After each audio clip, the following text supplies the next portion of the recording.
All right, come read the Bible with me. I believe in the Holy Spirit, Jesus of Nazareth. And I am on Genesis chapter 27. I'll get back. I'll come back here after I'm done reading it. I'll paraphrase and share it in discussion. Essentially, Genesis 27 covers the story of how Jacob took his elder brother Esau's blessing. So, Isaac, his vision was getting pretty blurry, and he was to give the elder son the greater blessing and inheritance, and the younger son the lesser blessing. However, the younger son Jacob went to the father Isaac earlier and proclaimed that he's Esau, the older brother, and was crafty, deceived his father, and said, "Yes, I am Esau. Bless me." He got blessed, and with this blessing, it was a great blessing because he said, Isaac, the father, gave Jacob the following: "May God give you the dew of heaven and the fatness of the earth and plenty of grain and wine. Let people serve you and nations bow down to you. The Lord over your brothers, and may your mother's son bow down to you, and may your mother's sons bow down to you. Cursed be everyone who curses you, and blessed be everyone who blesses you." So basically, he had, in that transaction, by deceiving his father, received the gifts of his father's inheritance, double, and the spiritual gifts and the favor of God, and also a higher ranking, like in the system of power. Because Isaac was a very powerful man, very rich man, and through this, Jacob got that. I mean, on top of receiving Esau's birthright as well, because Esau was, and this is not part of chapter 27. I'm going to get into chapter 25 again. Just pedaling back, Esau, he was famished, and he gave up his birthright for a single meal because he was hungry.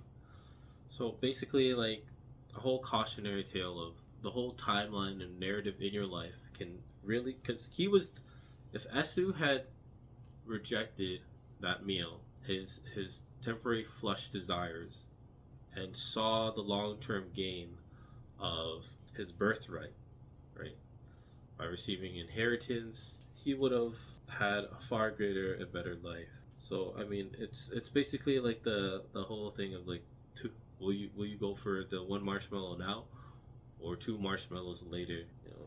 A cautionary tale against, don't choose the temporary pleasures of now above the greater pleasures of later in life. Like, look towards the future and the bigger picture. The older brother Esau did not see the bigger picture later in life, and quite unfortunate, his loss. And in the Bible, Jacob is seen as quite a crafty person for receiving his elder brother's birthright and blessing. So that's basically Genesis 27, a little pandering back to 25 as well. Thank you for watching, and stay tuned for more Bible review study. I actually did a little bit of review as well too, like checking in like ChatGPT to cross-reference some information, further clarify some stuff, because I'm like, who are the Hittite people? Because Rebecca, the mother, she mentioned something about, I'm worried of my life because of the Hittite woman. If Jacob marries one of the Hittite women, such as these, one of the women in the land, what good will my life be to me? Basically, I mean, Jacob inherited all this power, and if he were to intermingle with the Hittite people, which are related to the Canaanites, basically these people were people who did not serve or idolize or worship the true God Yahweh. These people, descendants, worshipped false gods. I'm not going to name them. You can look it up. You can look up who the Canaanites worshipped. I'm not going to say those names, but Yahweh is the true God, and these people did not worship Yahweh. So yeah, it's very interesting. I wonder what will happen in the next few chapters, as that's a big turning point, because if Jacob inherits all this power and then he intermingles with people who are not of the covenant with Yahweh, who worship false idols, I mean, that's abomination against God's covenant. And this is what she means by what good will my life be to me?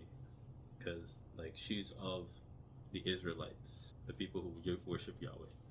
Anyways, basically, it's this whole very interesting intermingling of receiving God's blessing, receiving inheritance and wealth, and a prosperous life, and who inherits that power, and the power struggle of, are they going to continue in respecting and being in covenant with Yahweh, or deviating from that path and breaking away from the covenant with God.